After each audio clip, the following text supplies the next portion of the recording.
Hello students, welcome to Extramarks JEE channel. JEE की unlimited practice का playground, India का पहला practice focus platform जिसमें है एआई की एक्स्ट्रा पावर। यहाँ होती है अनलिमिटेड क्वेश्चंस की प्रैक्टिस प्रैक्टिस एंड प्रैक्टिस। तो आज हम स्टार्ट करने वाले हैं लर्न विद प्रैक्टिस सीरीज का 6th chapter, that is electromagnetic induction. बहुत ही इंटरेस्टिंग चैप्टर है, प्रैक्टिकल बेस्ड क्वेश्चंस है, हमको पता है। इस सीरीज का इंपॉर्टेंस क्या है? आपने अगर पीछे के लेक्चर्स ज्वाइन किए तो आपको पता है कि हम यहाँ पर सबसे पहले ट्रेंड एनालिसिस करते हैं, फाइंड आउट करते हैं कि इस चैप्टर में सबसे इंपॉर्टेंट टॉपिक कौन सा है और उस टॉपिक पर बेस्ड क्वेश्चंस लेकर आते हैं जिससे आप ज्यादा से ज्यादा रेलेवेंट क्वेश्चंस को सॉल्व कर सकें। ऑलराइट, क्या बाकी के टॉपिक्स छोड़ना है? नहीं, बिल्कुल नहीं। बाकी के टॉपिक्स पर भी हम प्रैक्टिस करेंगे, लेकिन ज्यादा प्रैक्टिस हमारी मोर इंपॉर्टेंट टॉपिक्स पर होगा। ऑलराइट, तो चलिए स्टार्ट करते हैं। तो इस सेशन को इंटरेस्टिंग बनाने के लिए आप अपनी नोटबुक निकालिए, इंपॉर्टेंट कॉन्सेप्ट्स को नोट डाउन करिए और साथ में मेरे साथ क्वेश्चंस को प्रैक्टिस करिए।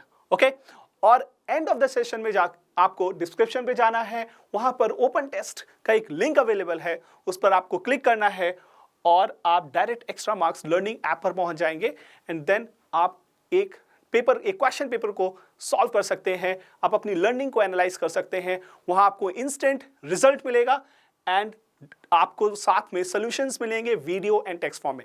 ऑलराइट, ठीक है। और साथ में आपको एक्स्ट्रा मार्क्स का चैनल को सब्सक्राइब करना है जिससे आपको रेलेवेंट वीडियोस इस सीरीज की टाइम से मिलती रहे। ऑलराइट, सो स्टार्ट करते हैं सेशन को। सबसे पहले ट्रेंड एनालिसिस की बात करेंगे। हम सबको पता है कि इस इलेक्ट्रोमैग्नेटिक इंडक्शन चैप्टर को हम दो टॉपिक्स में अगर डिवाइड करते हैं तो सबसे इंपॉर्टेंट टॉपिक हमारे आ जाते हैं magnetic flux, Faraday's and Lenz law. Right, हमें पता है ये स्टार्टिंग का चैप्टर है, स्टार्टिंग के टॉपिक्स हैं। नेक्स्ट टॉपिक हमारे आ जाते हैं motional and static EMI and its application. तो हम यहाँ पे मोशनल ईएमएफ की बात कर रहे हैं। राइट, लेकिन अगर आप देखें तो कुछ लास्ट 2025 में 19 सेट्स में सिर्फ एक क्वेश्चन आया है magnetic flux and Faraday's law से, करेक्ट। लेकिन 8 क्वेश्चंस आए हैं मोशनल एंड स्टैटिक ईएमएफ में। कंसेक्यूटिव ईयर्स में देखो आप 2024, 23, 22 हर ईयर्स में आपको सेकंड टॉपिक ज्यादा इंपॉर्टेंट, ज्यादा नंबर ऑफ क्वेश्चंस मिलते हैं कंपेयर टू टॉपिक 1, है ना। एक कलेक्टिव सिनेरियो देखें, एक कलेक्टिव इनसाइट हमें क्या मिलता है कि 36% क्वेश्चन सिर्फ मैग्नेटिक फ्लक्स और फैराडेज लॉ से हैं और 64% हमारे motional EMF and its application, मतलब मोशनल ईएमएफ साथ में self induction, mutual induction, generators, इन सब पर बेस्ड क्वेश्चंस ज्यादा आ रहे हैं। That's mean application based questions ज्यादा आ रहे हैं। ओके, सो टॉपिक 2 हमारा टॉपिक 1 के कंपैरिजन में ज्यादा इंपॉर्टेंट है। तो आपको करना क्या है? डेफिनेटली आप टॉपिक 2 के क्वेश्चंस को ज्यादा प्रैक्टिस करेंगे। आपके एग्जाम में, नेक्स्ट ईयर एग्जाम में टॉपिक 2 से क्वेश्चन आने का चांस ऑब्वियसली ज्यादा है। ऑलराइट, लेकिन टॉपिक 1 को छोड़ना नहीं है। टॉपिक 1 के भी क्वेश्चंस को हम प्रैक्टिस करेंगे, बट हमारी एनर्जी ज्यादा होनी चाहिए टॉपिक 2 पर। Isn't it? चलो, तो दोनों टॉपिक्स पर बेस्ड हम क्वेश्चंस को लेंगे, डिस्कशन करेंगे और आप बिलीव मी, आप इन क्वेश्चंस को अगर आप प्रैक्टिस कर लेते हैं तो आपका कंप्लीट चैप्टर, आप सारे कॉन्सेप्ट्स को कवर कर लोगे। Okay, let's start the session. So guys, look at this first question. पहले क्वेश्चन पर हम ध्यान देंगे और देखेंगे क्या कह रहा है ये। जेईई मेंस 2023 का क्वेश्चन है और बहुत ही कंसेप्चुअल क्वेश्चन दिया गया है। A coil is placed in magnetic field such that the plane of the coil is perpendicular to the direction of the magnetic field. ठीक है? The magnetic flux through the coil can be changed. So magnetic flux की बात हो रही है कि हम magnetic flux को कैसे चेंज कर सकते हैं, ठीक है। और magnetic flux का फॉर्मूला आपको पता है। दैट्स मीन आज हम इस टॉपिक से स्टार्ट कर रहे हैं और ये हमारे सबसे बेसिक टॉपिक, सबसे बेसिक कॉन्सेप्ट इस चैप्टर का क्या है, मैग्नेटिक फ्लक्स, उसके बारे में हम बात करने जा रहे हैं। सो मैग्नेटिक फ्लक्स को हम कैसे रिप्रेजेंट करते हैं? That phi is equals to B dot A. Alright, और मैं इसको क्या लिख सकता हूं? B A cos theta. ठीक है, B A cos theta. B क्या है? हमारा मैग्नेटिक फील्ड है और ए एरिया वेक्टर है। अगर मैंने एक एरिया वेक्टर लिया कुछ इस तरीके से, एरिया वेक्टर हमेशा सरफेस के क्या होता है? Perpendicular and outward. और मैग्नेटिक फील्ड मैंने अलोंग एक्स एक्सिस माना, तो मैंने बोला कि ये मैग्नेटिक फील्ड हो गया, इन दोनों के बीच का एंगल थीटा हो गया। राइट, तो यहां से आपको तीनों पैरामीटर्स दिख रहे हैं, बी ए थीटा का रिलेशन। और फ्लक्स निकाल सकते हैं। ठीक है, चलो पीछे बात करते हैं कि पहला स्टेटमेंट कह रहा है कि bye changing the magnitude of magnetic field with in the coil, क्या मैं मैग्नेटिक फ्लक्स को चेंज कर सकता हूं bye changing the magnitude of magnetic field with in the coil? क्या हम ऐसा कर सकते हैं? बिल्कुल। अगर मुझे इसको चेंज करना है तो मैं मैग्नेटिक फील्ड को चेंज कर सकता हूं, मैं एरिया को चेंज कर सकता हूं, साथ में इन दोनों के बीच के एंगल को चेंज कर सकता हूं। ठीक है, चलिए। सो फर्स्ट ऑप्शन क्या दिख रहा है हमको? फर्स्ट ऑप्शन हमको ठीक दिख रहा है, by changing the magnitude of magnetic field with in the coil. Second is by changing the area of the coil. बिल्कुल, हम एरिया को भी चेंज करके, एरिया मीन्स हम सरफेस के लेंथ को, डायमेंशंस को चेंज कर सकते हैं। अगर एक सर्कुलर सरफेस लिया है हमने तो उसका हम रेडियस कम ज्यादा करके एरिया को कम ज्यादा कर सकते हैं। Is it? चलिए, थर्ड ऑप्शन क्या कह रहा है? By changing the angle between the direction of magnetic field and the plane of the coil. अच्छा, एंगल की बात कर रहे हैं यहां पर, तो हम एंगल हमने देखा कि थीटा को हम चेंज करके भी हम मैग्नेटिक फ्लक्स को चेंज कर सकते हैं। नेक्स्ट फोर ऑप्शन को देखें, by reversing the magnetic field directions abruptly without changing the magnitude. हम मैग्नीट्यूड को चेंज नहीं कर रहे हैं, लेकिन हम मैग्नेटिक फील्ड की डायरेक्शंस को एब्रप्टली चेंज कर रहे हैं। अब एब्रप्टली चेंज का मतलब कोई सिस्टमैटिक तरीके से चेंज नहीं कर रहे हैं। सो ये ऑप्शन सही भी हो सकता है, गलत भी हो सकता है। लेकिन अगर हम ऑप्शंस को देखें, देखो जेईई मेंस का क्वेश्चन है तो हमें ऑप्शंस पर भी ध्यान देना होगा। क्या हमारे पास कोई ऐसा ऑप्शन है जिसमें चारों ठीक हो? क्या हमारे पास कोई ऐसा ऑप्शन है? नहीं है, इसमें भी नहीं है, इसमें भी नहीं है, इसमें भी नहीं है। ठीक है, ठीक है। डी ऑप्शन सिर्फ इसमें करेक्ट है, बी में, लेकिन डी ऑप्शन 100% करेक्ट नहीं है ना, इसमें क्लैरिटी नहीं है। ओके, तो क्या हम इसको इग्नोर कर सकते हैं? बिल्कुल कर सकते हैं। तो अगर हम इसको इग्नोर करते हैं तो हमारा एबीसी जो 100% सही है वो डी ऑप्शन को होल्ड कर रहा है। राइट, ठीक। चलिए नेक्स्ट क्वेश्चन पे मूव करते हैं। सो ऑब्वियसली यहां पर डी ऑप्शन हमारा करेक्ट आ रहा है। नेक्स्ट ऑप्शन कह रहा है कि question number 2, the coil of area A and n turns is rotating with angular velocity omega in uniform magnetic field B about axis perpendicular to B. Magnetic flux and induced EMF across it at an instant when B is parallel to the plane of the coil. ठीक है, तो आपको पूछा गया है कि हमें magnetic flux और EMF ये दो वैल्यूज बतानी है कि क्या होगा जब plane of the coil, area का जो कॉइल है वो मैग्नेटिक फील्ड के पैरेलल हो जाएगा और वो एरिया क्या कर रहे हैं? रोटेट कर रहे हैं हम। ठीक है, चलिए देखते हैं। सो हमारे पास क्या रिलेशन है गाइस? सो ये एक आपको फिगर दिया हुआ है मैग्नेटिक फील्ड, और देखिए आप प्लेन ऑफ द कॉइल हमने बिल्कुल पैरेलल कर दिया। उस मूवमेंट आपको बताना है कि कितना फ्लक्स होगा, कितना flux, magnetic flux and EMF होगा। सो गाइस आपने अभी बेसिक सीखा कि मैग्नेटिक फ्लक्स का फॉर्मूला BA cos थीटा होता है। राइट, सो मैं यहां पर मैग्नेटिक फ्लक्स का फॉर्मूला BA cos थीटा होता है। Right, B vector dot A vector. अगर मैं इसको रोटेट कर रहा हूं so there will be angular movement, कुछ एंगल कवर होगा। थीटा और ओमेगा के बीच का हम रिलेशन फाइंड आउट कर सकते हैं। हमें पता है that theta is equals to omega T. Okay, angular displacement, angular velocity into time लिख सकते हैं इसको यहाँ पर। सो हमारा रिलेशन हो जाएगा BA cos ओमेगा टी। ये तब है जब हमारे कॉइल में सिंगल टर्न है। क्या हमें n टर्न्स दिया है क्वेश्चन में? ध्यान से देखिए, coil of area A, alright, area A ले लिया, नंबर ऑफ टर्न्स उसमें n है, तो एक टर्न का फ्लक्स क्रॉसिंग इतना है तो n टर्न्स का फ्लक्स क्रॉसिंग n टाइम्स हो जाएगा। सो हम n से मल्टीप्लाई कर देंगे। Next, angular velocity omega, magnetic field B, सारे पैरामीटर्स हमारे यहां पर आ चुके हैं। ठीक है, अब देखो इंटरेस्टिंग चीज क्या है, आपसे पूछा गया मैग्नेटिक फ्लक्स जब plane of the coil parallel हो जाएगा मैग्नेटिक फील्ड के। ठीक है, सो अगर मैं प्लेन ऑफ द कॉइल देखें तो एरिया वेक्टर भाई क्या आउटवर्ड आएगा, एरिया वेक्टर, और मैग्नेटिक फील्ड इस तरफ है। दोनों के बीच का एंगल आप ध्यान से देखो, दोनों आपस में एंगल कितना बना रहे हैं? 90 बना रहे हैं।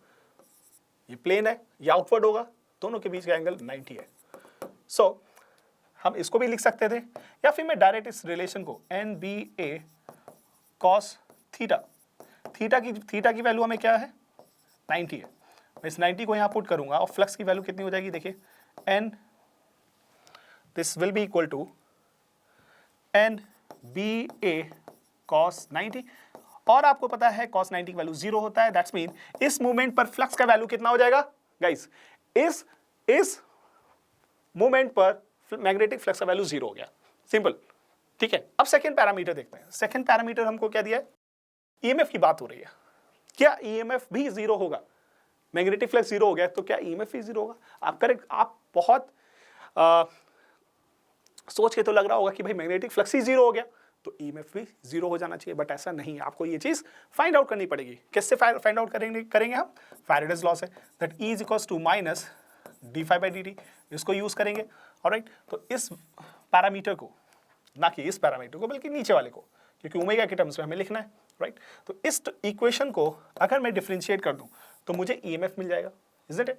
सो I am going to differentiate this, minus E is equals to minus NBA, right. अब देखो बाकी NBA ये तो कांस्टेंट है, रोटेशन हो रहा है, एंगुलर वेलोसिटी है, एंगल चेंज हो रहा है, सो ये हमारा वेरिएबल हो जाएगा, राइट। टाइम डिपेंडेंट है ये quantity. So I am going to differentiate this cos omega T dt। सो कितना आ जाएगा ये? cos ओमेगा टी का differentiation minus omega sine omega T, so minus minus plus हो गया, NBA omega sine omega T. Perfect, simple. चलो अब क्या कर सकते हैं हम? तो ये हमारा E आ गया नाउ, और साथ में हमें पता है कि दिस क्वांटिटी हमारी क्या है? थीटा है। सो मैं इसको वापस से थीटा अगर लिखता हूं, राइट, क्योंकि हमें ईएमएफ किस एंगल पे फाइंड करना है, जब थीटा की वैल्यू कितनी है? 90 है। तो हम वापस इसको यहां पुट करेंगे। सो दिस रिलेशन कितना हो जाएगा? NBA ओमेगा, ठीक है। NBA ओमेगा हमारा आंसर आ जाएगा। cos sin 90 का वैल्यू 1 होता है। सो आंसर हमारा 0 एंड NBA ओमेगा। सो हम चेक करेंगे अपने ऑप्शन को। ऑप्शन ए हमारा मैच नहीं कर रहा है, ऑप्शन बी हमारा मैच कर रहा है। phi equal to 0 and E is equals to NAB omega, right. Simple easy concept, Faraday law हमने यहाँ पर यूज किया और डायरेक्ट हमें आंसर मिला है, इजंट इट? चलिए, तो अब आप क्या कर सकते हो? आप नेक्स्ट क्वेश्चन ट्राई कर सकते हो खुद से। ये हमारा फैराडेज लॉ पे। वीडियो को पॉज करिए और इस क्वेश्चन को ट्राई करिए और देखिए आप क्या फाइनल आंसर तक पहुंचते हैं। डेफिनेटली पहुंचेंगे। आपने अगर पीछे के कॉन्सेप्ट को ध्यान से सुना है, डेफिनेटली आप क्वेश्चन का आंसर निकाल सकते हैं। वीडियो को पॉज करके सॉल्व करिए। आई होप आपने ट्राई किया। चलिए अब मेरे साथ आप इस क्वेश्चन को ट्राई करेंगे। The question is the magnetic flux phi linked with the closed circuit of resistance 8 ohm varies with time second as phi is equals to this। आपको फ्लक्स का इक्वेशन दिया है, the induce current in the circuit. तो एक circuit है, हमने एक circuit मान लिया। इस सर्किट में रेसिस्टेंस अपने को दिया है R इक्वल्स टू 8 ओमेगा, और साथ में बोल रहा है कि इंड्यूस करंट हमें बताना है, I का वैल्यू बताना है। सो गाइस यहाँ पर देखो, अगर मैं आपको इंड्यूस करंट निकालने के लिए आपको पता है कि इंड्यूस्ड ईएमएफ पता होना चाहिए, है ना भाई। इंड्यूस करंट के लिए हम क्या करेंगे? Current is equals to E by V, E by R use करेंगे, voltage upon resistance. So EMF ही तो एक वोल्टेज है ना। सो ईएमएफ अपॉन रेसिस्टेंस हमें इंड्यूस्ड ईएमएफ से इंड्यूस करंट मिल जाएगा। सो इंड्यूस ईएमएफ निकालना हमारा चैलेंज है, बट वो चैलेंज रहा कहाँ? क्योंकि हमें तो इसका लॉजिक पता है, that E is equals to minus d∅dt। We know this relation, isn't it? So मैं क्या करने वाला हूं? मैं इस इक्वेशन को, इस फ्लक्स की इक्वेशन को मैं टाइम के रिस्पेक्ट में डिफरेंशिएट करूंगा। That is 5t square minus 36t plus 1 divided by dt। Guys with in a second आपको आंसर मिल जाएगा यहाँ पर। Minus 5t square, 5 is a constant, t square का डिफरेंशिएशन 2t, सो ये हो जाएगा 5 into 2 10t, and this is minus 36 and plus 1 का डिफरेंशिएशन 0। उसको लिखने की जरूरत नहीं है। सो ये हमारा ईएमएफ आ गया। लेकिन आपको क्वेश्चन में देखो टाइम का वैल्यू दिया, आपको बताना है कि induced current at t equal to 2 seconds. 2 second पे करंट बताना है, यानी 2 सेकेंड पे ईएमएफ निकाल लो, राइट। तो यहां पर मैं लिखूंगा t equal to 2 seconds. t की वैल्यू पुट करिए। So this is E is equals to minus 10 into 2 minus 36, this is equal to 20 and plus 16। सो हमें यहाँ पर EMF की वैल्यू प्लस 16 मिल गया। Now just put the values, आपको आंसर मिल जाएगा। This is plus 16 divided by resistance 8 2 ampere. So t equal to 2 seconds पर आपको सर्किट में कितना करंट मिल रहा है? It's 2 ampere, right. सिंपल, हमने फ्लक्स की इक्वेशन को डिफरेंशिएट किया, ईएमएफ मिला, ईएमएफ से हमने करंट को फाइंड आउट कर लिया, इंड्यूस करंट मिल गया सर्किट में, राइट, क्योंकि रेजिस्टेंस दिया हुआ है, right. Perfect, okay. So I hope आपने ये आंसर निकाला होगा। जिन्होंने नहीं निकाला कोई बात, नेक्स्ट क्वेश्चन में हम इसको दोबारा से ट्राई करेंगे। ओके, चलिए एक और क्वेश्चन है हमारे पास, बढ़िया सा क्वेश्चन है, and this question is also of JEE Mains 2023। आपको इस क्वेश्चन को ट्राई करना है और आंसर निकालना है। अगेन आप वीडियो को पॉज कर सकते हैं, क्वेश्चन को रीड कर सकते हैं, थॉरली आपको कुछ ना कुछ समझ में आएगा, जो हमने पीछे कॉन्सेप्ट पढ़े उसी पर बेस्ड रहेगा।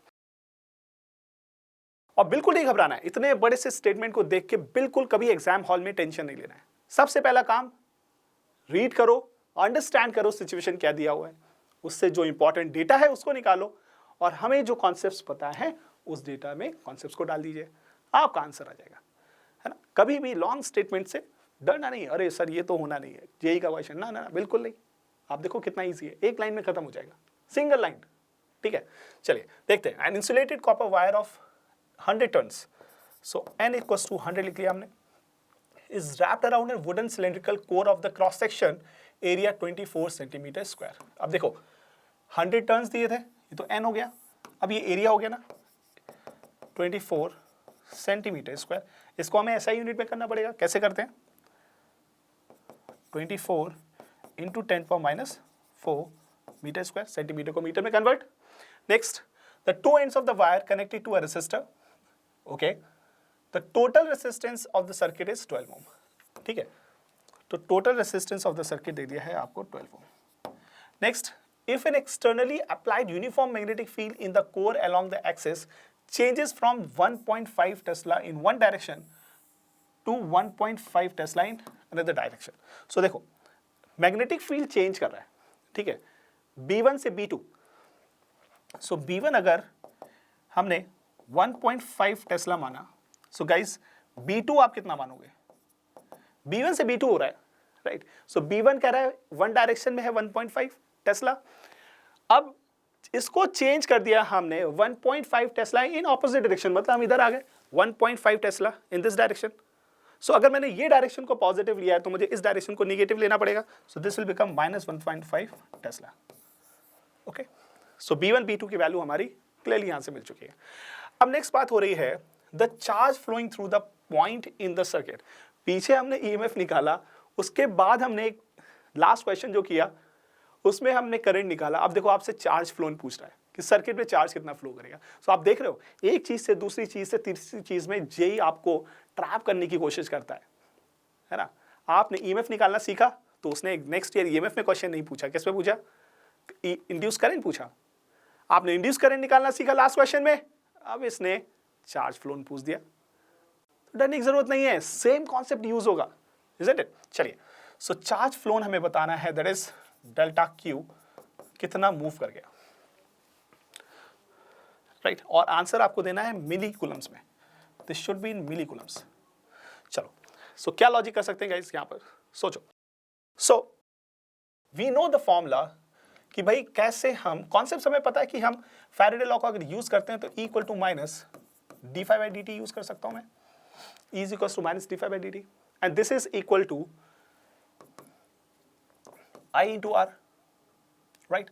और अगर मैं dt लेफ्ट साइड ले जाऊं so d∅ is equal to I dt into R हो जाएगा। बोथ साइड अगर इंटीग्रेट कर दिया so guys this can be written as, इसको मैं लिख सकता हूं d∅ बाई, ओके। इंटीग्रेशन के बाद हमें क्या मिलेगा? देखो इंटीग्रेशन के बाद d∅ हमारा फ्लक्स में कन्वर्ट हो जाएगा, that is change in flux हम मान लेते हैं डेल्टा फाई, ठीक है, with minus sign divided by R is equal to I dt। अब आपको पता है कि I का equation, the current in the circuit का इक्वेशन dq बाई dt होता है। So I dt is nothing but integral dq, और इंटीग्रल ये क्या है? Nothing but, this is nothing but integral dq, और इंटीग्रल dq करेंगे तो मैं इसको डेल्टा q मान सकता हूँ। सो यही तो चाहिए ना आपको। आपको क्या चाहिए? आपको सर्किट का कितना चार्ज फ्लो कर गया ये निकालना है, और ये निकालने के लिए आपको कुछ नहीं करना, आपको डेल्टा फाई पता होना चाहिए और आर पता होना चाहिए, सिंपल, ठीक है। चेंज इन फ्लक्स और आर, अब चेंज इन फ्लक्स कैसे निकाला जाए? अगर डेल्टा क्यू निकालने के लिए हमें minus delta phi by R, ये आ गया सर, बढ़िया। तो डेल्टा फाई कैसे निकाला जाए? सो डेल्टा फाई निकालने के लिए आप क्या करोगे? फ्लक्स का फॉर्मूला हमारा क्या है भाई? फ्लक्स किस पे डिपेंड करता है? B A cos theta, isn't it? चलिए अब देखते हैं। सो यहां पर एन ए आर बी, ये सारी चीजें दी हुई है। सो मैं यहां पे लिख सकता हूं इसको एन ए आर, राइट, और एंगल कॉस थीटा, थीटा की वैल्यू 0 है तो यहां पर इसको 1 मान लेंगे। एंड चेंज इन बी कितना हो जाएगा? क्या मैं इसको डेल्टा बी लिख सकता हूं? सॉरी, यहां पर मुझे आर हटाना पड़ेगा।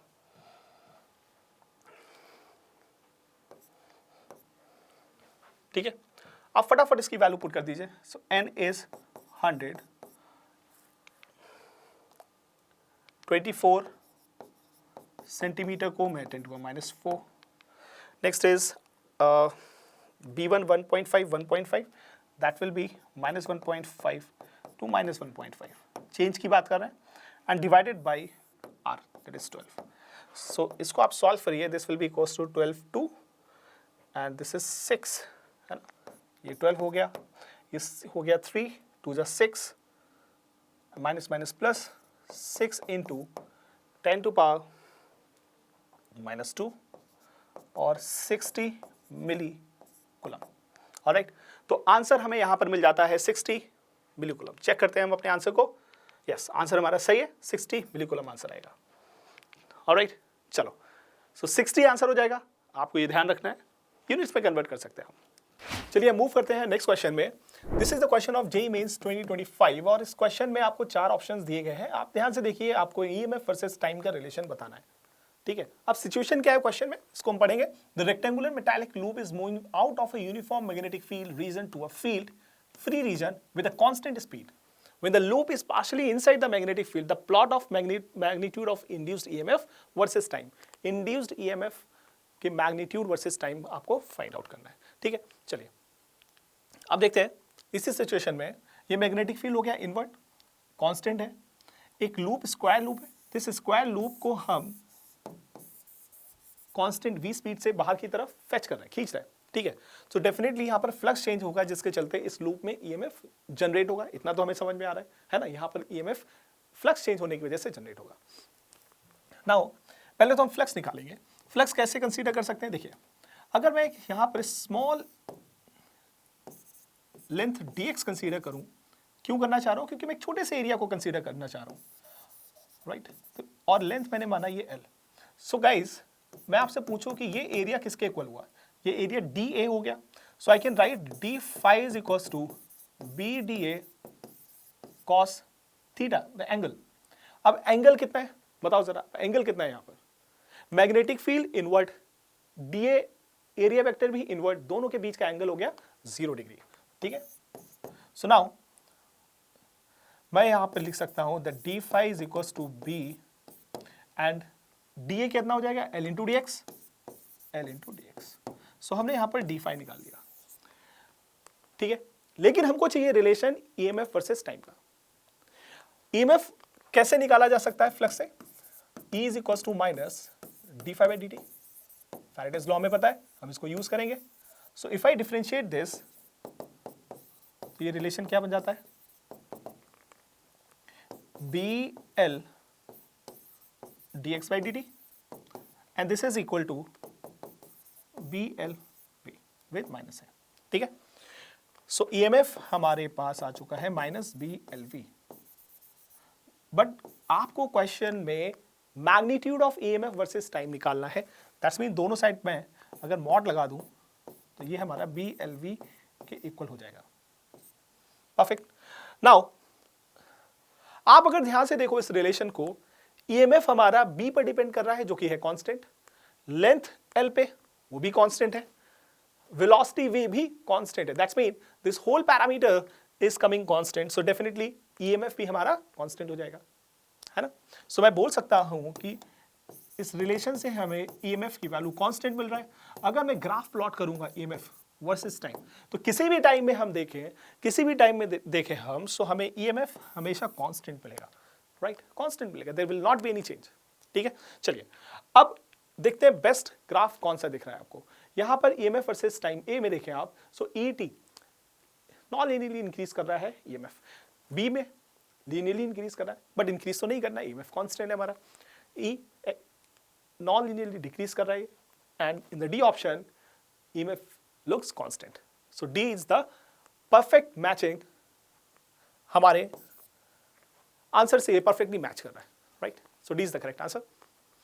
ओके, आई होप आपको ये कॉन्सेप्ट समझ में आए होंगे, कैसे हम इक्वेशन से ग्राफ प्लॉट करते हैं ये भी समझ में आया होगा इस प्रॉब्लम से। ठीक है, सो गाइस आपको नेक्स्ट क्वेश्चन में इसी कॉन्सेप्ट को यूज करना है और राइट आंसर निकालना है। चलिए देखते हैं क्या कह रहा है। This is the question of JEE Mains 2025 और यहां पर एक कॉम्प्लेक्स सा फिगर है, काफी कुछ इंफॉर्मेशन दी हुई है, आपको फाइंड करना है कि ए और ई पॉइंट पर कितना ईएमएफ होगा। ठीक है, चलो क्वेश्चन रीड करते हैं। The conductor wire A B C D E each of arm 10 centimetre 10 centimetre 10 centimetre and 10 centimetre is placed in magnetic field 1/√2 invert magnetic field है, परपेंडिकुलर टू इट्स प्लेन। ठीक है, perpendicular to its plane मतलब cos का angle कितना है, cos means angle between magnetic field and area vector is 0 degree. ठीक है, तो हमें थीटा का टेंशन लेने की जरूरत नहीं है। When conductor is pulled towards right with constant velocity, इस कंडक्टर को हम कांस्टेंट वेलोसिटी से राइट की तरफ पुल कर रहे हैं, v वेलोसिटी से, और v का वैल्यू आपको क्वेश्चन में गिवन है। ठीक है, आपसे पूछा गया है कि a और e इनके बीच कितना ईएमएफ जनरेट होगा, राइट। सो गाइस ईएमएफ का रिलेशन हमें क्या बताया, that E is equals to B L V, right, ये रिलेशन है। अब आप देखो ये L क्या है, what is this, L F means L effective की हम बात कर रहे हैं। आपको इफेक्टिव लेंथ को कंसीडर करना होता है बिटवीन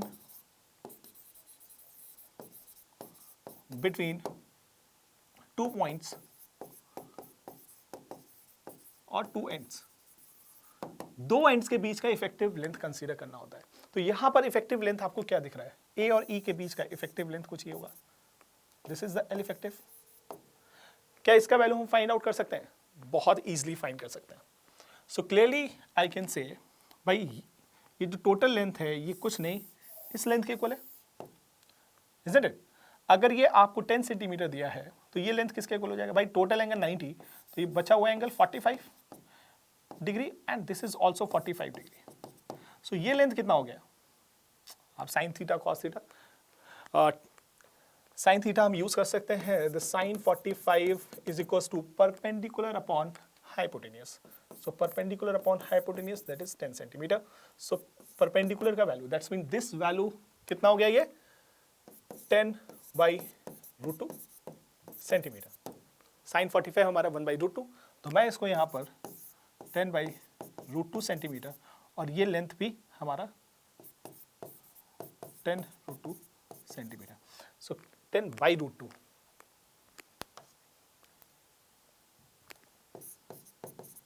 सेंटीमीटर। ठीक है, सो एल इफेक्टिव मैं यहां पर लिख सकता हूं 2 times of 10/√2 centimetre which is 10√2 centimetre. ठीक है, ये 2 वैल्यूज मिल गई।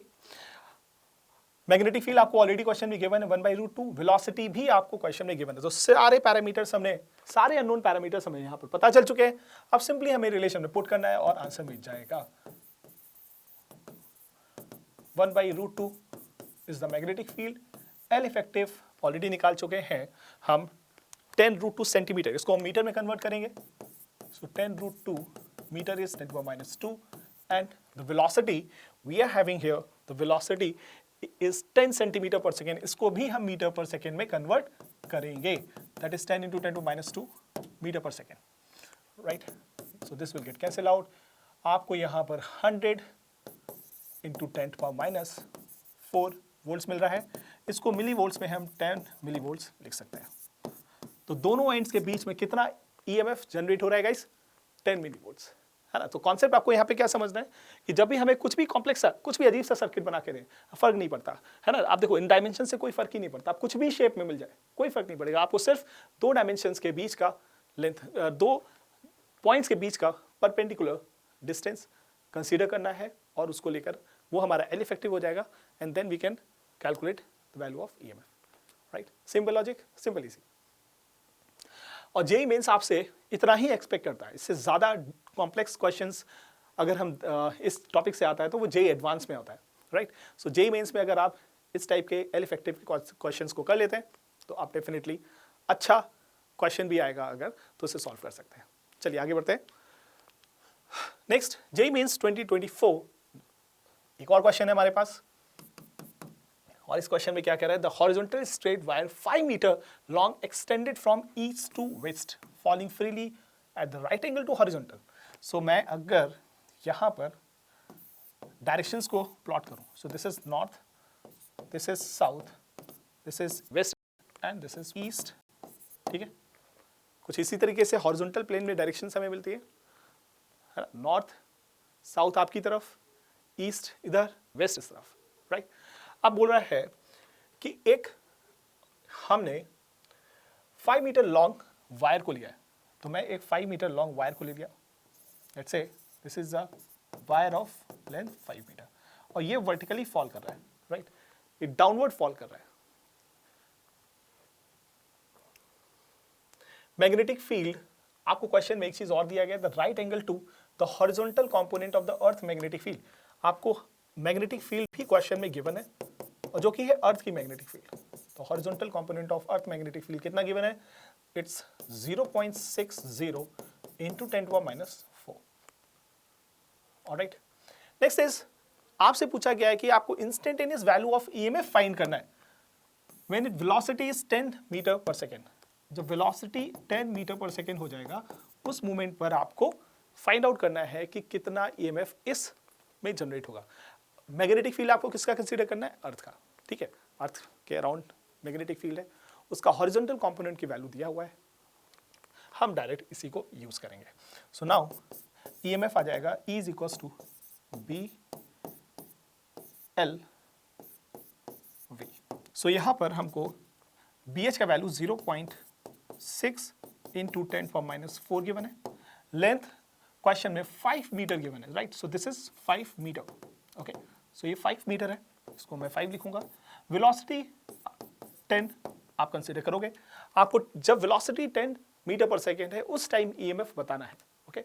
एक्सेलरेशन ऑफ ग्रेविटी का इंपैक्ट यहां पर कंसीडर नहीं करेंगे, ओके? कोई भी ग्रेविटी के टर्म से लेना देना नहीं है। कंफ्यूजन के लिए आपको इसको बोला है कि फ्री फॉल कर रहा है, बट आप यहां पर सिंपल BLV का कॉन्सेप्ट यूज करेंगे, आपको ईएमएफ मिल जाएगा। So this is equal to 3 into 10⁻³ volts और हमें आंसर चाहिए 10⁻³ वोल्ट्स के टर्म्स में, सो वैल्यू आ जाएगा 3, करेक्ट?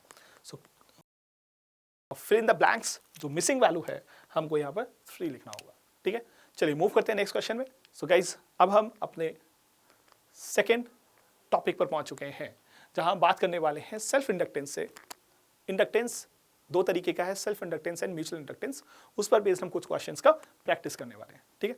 तो बहुत ही इंटरेस्टिंग से कॉन्सेप्ट्स हैं, थ्योरेटिकल कॉन्सेप्ट्स हैं। अगर आप 3-4 इस क्वेश्चन को करेंगे तो आपको सेल्फ इंडक्टेंस के बारे में काफ़ी क्लैरिटी आएगी, राइट? ओके, चलिए देखते हैं कि स्टेटमेंट क्या कर रहा है।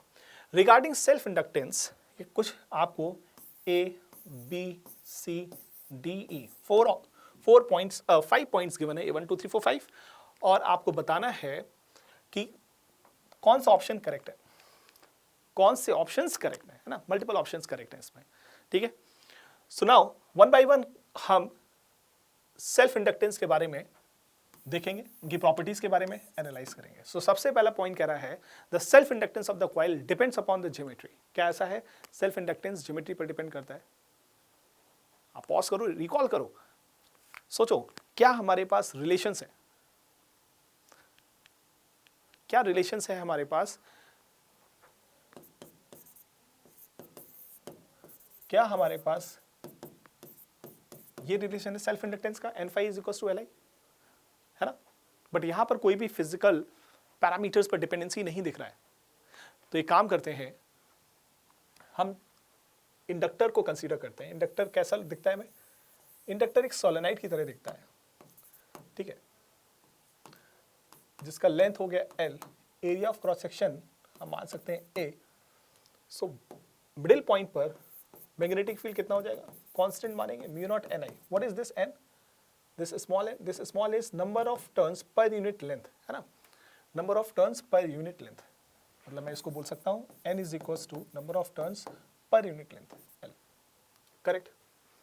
अच्छा, don't get confuse with this L, ये तो हमारा सेल्फ इंडक्टेंस हो गया, इसको हम स्मॉल L रखते हैं. ओके, अब ठीक है. नाउ तो मुझे L अगर लिखना है तो मैं लिख सकता हूँ N phi upon I. Guys, क्या मैं स्मॉल कैपिटल N को स्मॉल n और लेंथ से रिप्लेस कर सकता हूँ? बिल्कुल. फाई का वैल्यू कितना होगा? B into A divided by I. Right. Solenoid के अंदर मैग्नेटिक फील्ड का वैल्यू कितना होता है? Mu naught Ni. डायरेक्ट हम इस रिलेशन को यहाँ पुट करेंगे. सो L का वैल्यू हमें क्या मिल गया? म्यू नॉट N स्क्वायर, है ना, यहाँ पे आप पुट करोगे N स्क्वायर हो गया A into L into I divided by I and I will get cancel out. आपको यहाँ पर mu naught N square A into L ये रिलेशन मिल जाएगा. सो सेल्फ इंडक्टेंस की वैल्यू क्या हमारे डायमेंशंस पे देखेंगे. First option, is it depending upon the geometry, है ना, ज्योमेट्री पर डिपेंड कर रहा है. बिल्कुल, एरिया और area of the coil and the length of the coil पर डिपेंडेंसी है. सो ये ऑप्शन हमारा सही है, करेक्ट है. Right. Now look at option B. B को हम देखेंगे, the self inductance does not depend upon the permeability of the medium. क्या परमेबिलिटी ऑफ द मीडियम पर डिपेंडेंसी नहीं है सेल्फ इंडक्टेंस की? Look at the formula. क्या फॉर्मूले में आपको कहीं पर भी परमेबिलिटी का कांस्टेंट नहीं आ रहा है? भाई हमने वैक्यूम मान के किया, यहाँ हमने इनसाइड वैक्यूम मान के किया तो म्यू नॉट आया. अगर हम कोई और मीडियम कंसीडर करेंगे तो यहाँ पर क्या आ जाएगा? म्यू आ जाएगा. आप चेंज करोगे मीडियम को. सो परमेबिलिटी ऑफ द मीडियम पर डिपेंडेंसी है या नहीं है? बिल्कुल है. सो सेकेंड बी ऑप्शन हमको गलत दिख रहा है. मीडियम पर डिपेंडेंसी है, परमेबिलिटी ऑफ द मीडियम पर डिपेंडेंसी है. ओके. नाउ सी पर देखेंगे, the self inductance EMF opposes any change in the current in a circuit. तो self induced EMF opposes any change in the current in the circuit.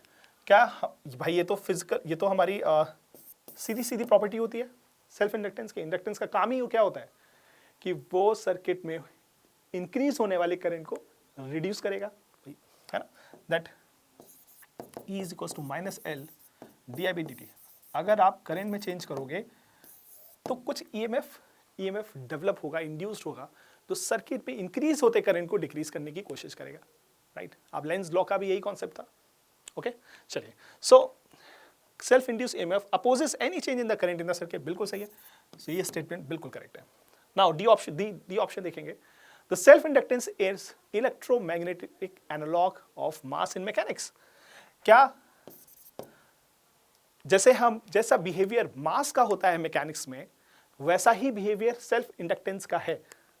Right. सो बहुत से लोगों को अगर आपने जी एडवांस के कुछ क्वेश्चंस किए हो तो वहाँ पे एनालॉग बेस्ड क्वेश्चंस आते हैं. ठीक है. और आप हायर स्टडीज में जाएंगे तो आपको एनालॉग बेस्ड क्वेश्चंस जहाँ पर मैकेनिक्स और करंट इलेक्ट्रिसिटी को आपस में कंपेयर करके काफ़ी सिमिलरिटीज़ और सिमिलरिटीज़ के साथ सर्किट को एनालाइज किया जाता है. काफ़ी कॉम्प्लेक्स इक्वेशंस को हम इजीली सॉल्व कर लेते हैं by the concept of analogue. ठीक है. लेकिन हम यहाँ डिटेल में नहीं जाने वाले. यहाँ सिंपली आपको बोला गया है कि मास जैसा मैकेनिक्स में बिहेव करता है वैसे सेल्फ इंडक्टेंस इलेक्ट्रोमैग्नेटिक में बिहेव करता है. क्या ऐसा है? बिल्कुल है. क्योंकि मास की प्रॉपर्टी इनर्शिया होती है. इनर्शिया का काम क्या होता है? जो भी चेंजेस आ रहे हैं उसको रेसिस्ट करना, उसको रोकना. सेल्फ इंडक्टेंस का भी वही काम है कि सर्किट में जो भी चेंज आ रहा है, अगर करंट की वैल्यू बढ़ रही है तो उसको रोकने की, उसको कम करने की कोशिश करेगा. अगर सर्किट में करंट की वैल्यू ड्रॉप हो रही है तो सेल्फ इंडक्टेंस उसको बढ़ाने की कोशिश करेगा. तो जो भी सर्किट में चेंज आ रहा है उसको कम ज्यादा करने का काम या उसको अपोज काम करने का काम किसका है? सेल्फ इंडक्टेंस का. दैट्स मीन दोनों का बिहेवियर क्या हो गया? सिमिलर हो गया. ओके, दोनों का बिहेवियर सिमिलर हो गया. So this is again a correct option. चलिए अब ई ऑप्शन को देखते हैं. Works need to be done against self induced EMF in establishing the current. बिल्कुल सही स्टेटमेंट है, क्योंकि अगर सर्किट में करंट बढ़ रहा है तो सेल्फ इंडक्टेंस उसको कम करने की कोशिश करेगा. दैट्स मीन आपको वर्क करने की जरूरत है जिससे कि अगेंस्ट सेल्फ इंड्यूस्ड, जिससे कि EMF एस्टैब्लिश हो सके सर्किट में. ठीक है. सर्किट में करंट फ्लो हो सके उसके लिए आपको वर्क करने की जरूरत पड़ेगी अगेंस्ट सेल्फ इंड्यूस्ड ईएमएफ, है ना। अगर आप ऐसा नहीं करेंगे तो सर्किट में करंट की वैल्यू 0 हो जाएगी। ऑलराइट, चलिए, सो ये ऑप्शन भी हमें सही मिलता है। So option A, C, D, E are the correct options. अब आप देखिए जेईई मेंस का क्वेश्चन है, properties of the self inductor पे बना दिया। तो जब भी आप कॉन्सेप्ट्स को पढ़ें, बहुत ध्यान से पढ़ें, डिटेल में पढ़ें, है ना। एक स्टोरीज के साथ आप पढ़ सकते हैं कि सेल्फ इंडक्टर कैसे बिहेव करता है, उसकी एक स्टोरी बना लीजिए और सारे पॉइंट्स को याद कर लीजिए। Right, simple easy. चलो देखते हैं कौन सा ऑप्शन करेक्ट दिख रहा है हमें। A, C, D, E, B option हमें करेक्ट दिख रहा है। Let's check our answer. क्या हमारा आंसर बी है? बिल्कुल, B is the correct answer. Right guys, I hope आपको सेल्फ इंडक्टेंस के बारे में काफी कॉन्सेप्ट्स क्लियर हुए होंगे और यही एजेंडा है हमारा। यही एजेंडा है कि हम आपको कॉन्सेप्ट्स लर्न कराएं थ्रू प्रैक्टिस। बेस्ट क्वेश्चंस आपके साथ डिस्कस किए जाएं जिससे आप ज्यादा से ज्यादा कॉन्सेप्ट्स को लर्न कर सकें short period of time. And this is the best way of learning and the smartest way. Right, आपको करना क्या है, देखो अब हमने बहुत सारे क्वेश्चंस के बारे में ऑलरेडी डिस्कस किया, अभी कुछ क्वेश्चंस और हैं उनके बारे में डिस्कस करेंगे। आप एंड ऑफ द लेक्चर में जाकर ओपन टेस्ट, डिस्क्रिप्शन में एक लिंक अवेलेबल है, उसको क्लिक करिए, ओपन टेस्ट मिलेगा आपको। हम यहाँ पर हार्डली 12-13 क्वेश्चंस को डिस्कस कर रहे हैं। ओपन टेस्ट में आपको और भी क्वेश्चंस मिलेंगे, 25 क्वेश्चंस मिलेंगे, उनको आप अटेम्प्ट करिए। सिमिलर टाइप के क्वेश्चंस हैं, आपके कॉन्सेप्ट्स और भी बिल्डअप होंगे।